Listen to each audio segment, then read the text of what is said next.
Et un peu de musique à présent. Nous recevons aujourd'hui l'artiste Hassen qui lance son premier EP. Passer, c'est son titre. Bonsoir Hassen et bienvenue sur TV5 Monde. Bonsoir, comment ça va? Ah ben ça va très bien. Alors je précise que vous êtes un ancien de la Star Academy.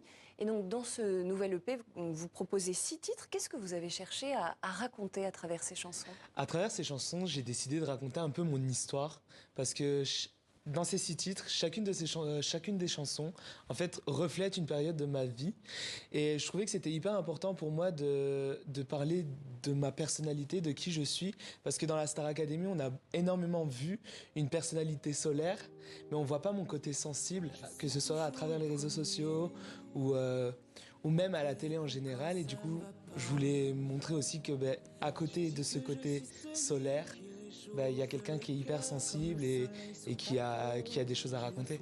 Ben c'est ça, hein. Vous mettez l'accent justement sur votre sensibilité. Quelle est de ces 6 chansons la plus intime selon vous? Je dirais c'est celle qui est en train de passer actuellement, c'est Chambre vide. Chambre vide pour moi, ça parle du sourire.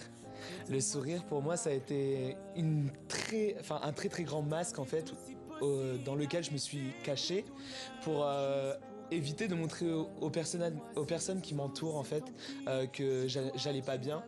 Et quand je me retrouvais seul en fait chez moi, j'étais en PLS en train de pleurer, etc. Parce que je suis toujours la bonne personne qui a toujours envie d'écouter les autres, les aider, etc. Mais moi, on me pose jamais la question de si moi j'allais bien.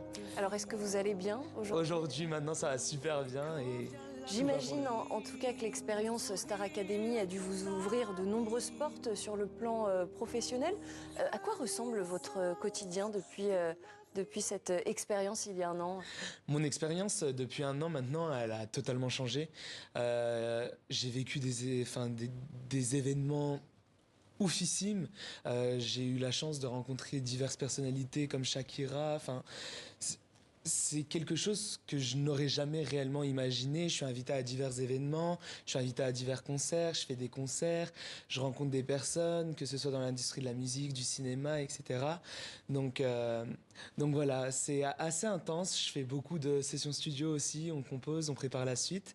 Et puis voilà. Vous parliez à l'instant de Shakira, mais vous avez commencé comme chanteur lyrique. Pourquoi est-ce que vous vous êtes reconverti dans la musique actuelle? Je me suis reconverti vers la musique actuelle. En fait, j'ai toujours aimé la musique actuelle, entre autres. J'étais en classe horaire aménagée musique quand j'étais au collège et au lycée. Mais du coup, c'est vraiment au lycée où je me suis vraiment rendu compte que j'aimais ça et que je voulais plus me diriger vers ce style de musique. Mon idole, c'était Adele. Et je me suis dit, en vrai, je peux être un Adele masculin, quoi. Peut-être, peut-être. En tout cas, vous en avez la flamboyance, au moins par le costume. Comment est-ce que vous voyez la suite de votre carrière? La suite de ma carrière, comment je la vois? En vrai, moi, je suis quelqu'un qui me dit que c'est avec le temps que ça se fera. J'ai eu la chance d'avoir une excellente visibilité à travers la Star Academy. J'ai eu énormément d'opportunités. Et maintenant, c'est avec le temps que ça se fera. Le milieu de la musique, c'est un milieu qui est assez complexe. Donc voilà, je suis au courant de tout ce qui peut se passer. Donc maintenant, je suis hyper déterminé dans tout ce que je fais. Et je fais ça avec passion. Et voilà, et moi, je pars du principe, quand on veut, on peut. Donc le temps fera les choses. Eh ben, merci beaucoup Hassen. En tout cas, on vous souhaite le meilleur pour cette nouvelle année 2024.